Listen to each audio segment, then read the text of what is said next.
ជំរាបសួរបងប្អូនទាំងអស់គ្នាបាទថ្ងៃនេះខ្ញុំបាទមានមុខម្ហូបមួយមុខមានឈ្មោះថាក្តាមសេះឆា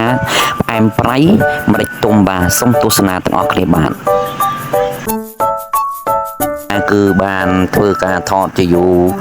អតីតណាស់មកហើយតែអត់បានធ្វើជាវីដេអូផុសហើយថ្ងៃនេះដែរទំនេរក៏ឆ្លៀតធ្វើវីដេអូផុសចែករំលែកបងប្អូនទាំងអស់គ្នាទស្សនានិងអាចយើងធ្វើតាមឬក៏ឆ្នៃរសជាតិខុសគ្នាតិចតិចទៅដើម្បីបង្កើនឲ្យជារសប្លែកគ្នាឬឆ្ងាញ់ជាងគ្នាបាទហើយសម្រាប់ក្តាមមួយដែរគឺយើងស្ងោរឆ្អិនមកទឹកហើយបាទហើយនេះគឺយើងកំពុងតែរើសមើលដែលក្តាមញីក្តាមឈ្មោះនេះខ្ញុំចេះតែមើលទៅខ្ញុំអត់ស្គាល់ដែរបងប្អូនបាទនេះគ្រឿងផ្សំរបស់សម្រាប់ដែលយើងផ្សំគ្រឿងឆាបាទវាមាននេះខ្ទឹមសខ្ទឹមក្រហមហើយនេះមើលដើមខ្ទឹមបាទនេះម្ទេសទុំបាទស្លឹកក្រូចសើចបាទ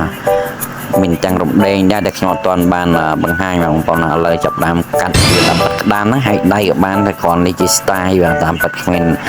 អីប្រើទៅអីណាទេតាមប៉ិតនោះបងប្អូនសកៃយើងបកបានហើយគ្រាន់តែជា style បងប្អូនវ៉ាក្តាមបាទបន្ទាប់ទៅយើងបកវាសពគ្រប់ហើយយើងមើលតើវាមានសកៃបន្ថែមទៀតអត់យើងត្រូវឆ្កឹះចេញឲ្យស្អាតព្រោះវាអាចបង្កឲ្យយើងរាករូសយ៉ាងទៅបាទហើយចាប់ដើមយើងកាត់បន្លែបាទគ្រឿងសម្រាប់យើងយកទៅរំលីងឲ្យឈ្ងុយបាទនេះដើមខ្ទឹមបងប្អូនបាទដាក់5 6មើមនោះព្រោះក្តាមវាមួយចានពេញហើយបងប្អូនបាទយើងហាន់វាកង់តាមចំណូលចិត្តរបស់យើងហើយមានខ្ទឹមក្រហមបងប្អូនបាទតបខ្ទឹមក្រហមហើយនេះជាម្ទេសហើយម្ទេសដែរខ្ញុំអត់ទៅ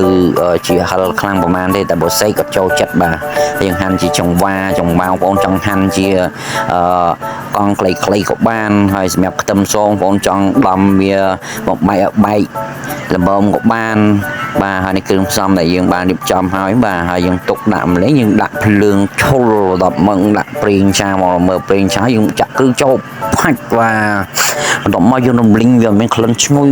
អ្នកអង្គុយរំលីងហ្នឹងពេលដឹងតែក្លិនវាឈ្ងុយមានន័យថាវាចាប់ផ្ដើមបង្កើន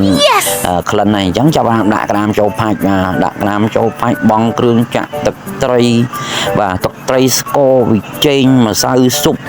ម្រេចហើយម្រេចយើងបើចង់ឲ្យឆ្ងាញ់យើងកុំយកអាម្រេចដែលយើងទិញមកពីផ្សារដែលគេកិនមកខៃពេកបងប្អូនវាឆ្ងាញ់យើងយកអាម្រេចទុំដែលវានៅមូលយកមកបុកមករងហែបុកថ្នមពោកហ្នឹងហើយបែកល្មមបានហើយយើងដាក់ទៅនឹងឈ្ងុយបងប្អូនយកម្រេចមកផ្សារវាម៉ត់ពេកវាអត់ឆ្ងាញ់ទេតោះហើយឆាចុះឆាឡើងឈុលចាប់ដាក់ចានបណ្ដោយដល់នោះឆ្អិនហើយបាត់បងប្អូនអើយឈ្ងុយហ្មងបាទបងប្អូន